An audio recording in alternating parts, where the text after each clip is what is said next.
Hi guys, अगर आप एक लोन बिजनेस चलाते हैं, चाहे वो छोटा या फिर बड़ा, या फिर कोई भी ऐसा हो जो एक लोन कंपनी चलाता है, लाइक एनबीएफसी को लेकर काम करता है, या फिर सेक्शन 8 को लेकर काम करता है, या फिर माइक्रो फाइनेंस को लेकर काम करता है, और या फिर चाहे आप ग्रुप लोन प्रोवाइड करते हो या फिर प्रोडक्ट लोन प्रोवाइड करते हो, तो आप ये सॉफ्टवेयर यूज कर सकते हो। और इस सॉफ्टवेयर को परचेस करने के लिए डिस्क्रिप्शन बॉक्स पर हमारी नंबर है, आप हमसे कांटेक्ट कर लीजिए। और इसके अलावा आपको कोई भी सॉफ्टवेयर को हो, हम कस्टमाइज सॉफ्टवेयर बनाते हैं, आपकी रिक्रूटमेंट हिसाब से हम बना देंगे, कोई भी दिक्कत वाली बात नहीं।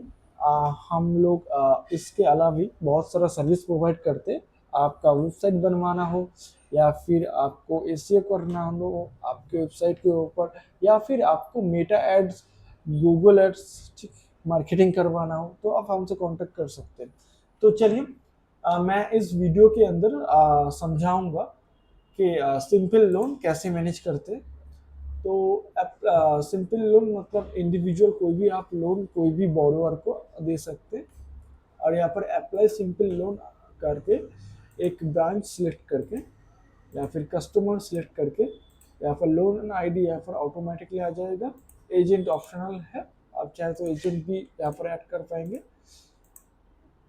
तो लोन का अमाउंट मान लीजिए 40,000, और इंटरेस्ट पर डे इसके हिसाब से या फिर चाहे तो आप कैलकुलेट भी कर सकते हैं, ठीक है। ईयरली इंटरेस्ट रेट मतलब वो 24 के हिसाब से, तो यहाँ पर डे के हिसाब से 0.006575342465755 इतना इंटरेस्ट आएगा। आप लोन का स्टार्टिंग डेट मतलब आप कब कब से स्टार्टिंग करेंगे लोन का फर्स्ट में, मान लीजिए मैं 20 तारीख को मैं लोन दूंगा। यहाँ पर ड्यूरेशन डे डे के हिसाब होगा, अनलिमिटेड ड्यूरेशन, ठीक है। मतलब इंटरेस्ट रेट कैलकुलेट हो जाएगा डेली का। प्रोसेसिंग फी आप चाहे तो ले सकते हैं, मान लीजिए मैं प्रोसेसिंग फी ले रहा हूँ। और यहाँ पर loan calculation, principal amount, daily interest rate हो गया, total amount plus daily interest rate. Submit जब लोन एप्लीकेशन करेंगे तो ये लोन सबमिट हो जाएगा। तो आप देख पा रहे हैं ये लोन सबमिट हो गया, और ये लोन फिलहाल पेंडिंग पे है। ये क्यों पेंडिंग पे मतलब, तो आप जब लोन कोई भी लोन देंगे, वो जब सबमिट करेंगे तो वो लोन पेंडिंग पे ही जाएगा। फिर आपको देख के ये लोन सब कुछ ठीक ठाक है कि नहीं, सब कुछ देख के आप उसको पेंडिंग को अप्रूव कर दीजिए, ठीक है। अगर आप अप्रूव करना चाहते हैं या फिर रिजेक्ट करना चाहते हैं, आप अपने हिसाब से कर सकते हैं। मैं फिलहाल अप्रूव करता हूँ, और अपडेट लोन जब करूँगा तो ये लोन अपडेट हो जाएगा, ठीक है। तो आप देख पा रहे हैं ये अप्रूव हो गया। इस तारीख को से स्टार्टिंग हो जाए उसका, या फिर मैं दिखा दूंगा सिंपल लोन का कलेक्शन कैसे लेते हैं। तो लोन का आईडी मतलब या फिर कस्टमर की मोबाइल नंबर कोई भी आप डाल के, मान लीजिए लोन का आईडी, मैं यहाँ पर एक आईडी सिलेक्ट कर लेता हूँ।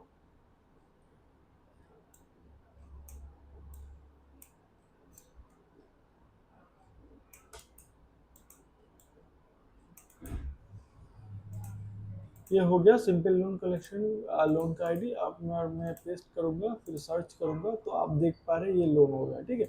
फिर इसको आके यहाँ पर क्लिक जब करेंगे, तो यहाँ पर पेमेंट नंबर 2 एक पेमेंट पहले ही है, और रिमेनिंग जो है तो वो प्रिंसिपल अमाउंट मान लीजिए वो 200 रुपये दे रहा है, ठीक है। और इंटरेस्ट अमाउंट इतना है, तो इतना ही आ गया, ठीक है। और यहाँ पर कलेक्शन मोड बैंक ट्रांसफर कर चेक कर रहे हैं, यूपीआई कर रहे हैं, तो मैं यूपीआई कर रहा हूँ। और यहाँ पर रिकॉर्ड जब कलेक्शन करेंगे तो ये कलेक्शन रिकॉर्ड हो जाएगा, ठीक है। आप इसको एक इनवॉइस भी भेज सकते हैं। ये बस सिंपल लोन कलेक्शन की स्टोरी मैं दिखा रहा हूँ। कैसे कलेक्शन का स्टोरी यहाँ पर सब कुछ आपको दिख पाएगा। आप चाहे डेट टू डेट करके या फिर कोई भी लोन का आईडी करके जब फिल्टर करेंगे तो यहाँ पर आ जाएगा। प्रिंट वगैरह करना चाहते हैं आप, सब कुछ प्रिंट हो जाएगा यहाँ पर। जो जो लोन का स्टोरी, सिंपल लोन का स्टोरी है, ठीक है, यहाँ पर आ जाएगा पूरा, आप देख पा रहे हैं। और यहाँ पर आप देख पा रहे हैं टोटल कलेक्शन कितना हुआ है, और प्रिंसिपल अमाउंट, इंटरेस्ट कितना है, और टोटल रिकॉर्ड। ये आज का है फिलहाल, ठीक है। और सिंपल लोन एनालिटिक्स, जहाँ पर आप अपने सारे लोन का मतलब कलेक्टेड कितना हुआ है, उस लोन का अमाउंट कितना है, कलेक्टेड कितना है, प्रिंसिपल अमाउंट कितना है, और पेंडिंग अमाउंट कितना है, टोटल रिमेनिंग कितना बचा है, ठीक है। ये सब कुछ आप यहाँ पर मैनेज कर पाएंगे, आप यहाँ पर कलेक्शन कर पाएंगे, या पर व्यू करके भी देख पाएंगे, ठीक है। तो आशा रखता हूँ इस वीडियो को आपको अच्छे लगे। अगर इस सॉफ्टवेयर को परचेस करना चाहते हैं, डिस्क्रिप्शन बॉक्स पर हमारी नंबर है, आप हमसे जाके कांटेक्ट कर लीजिए।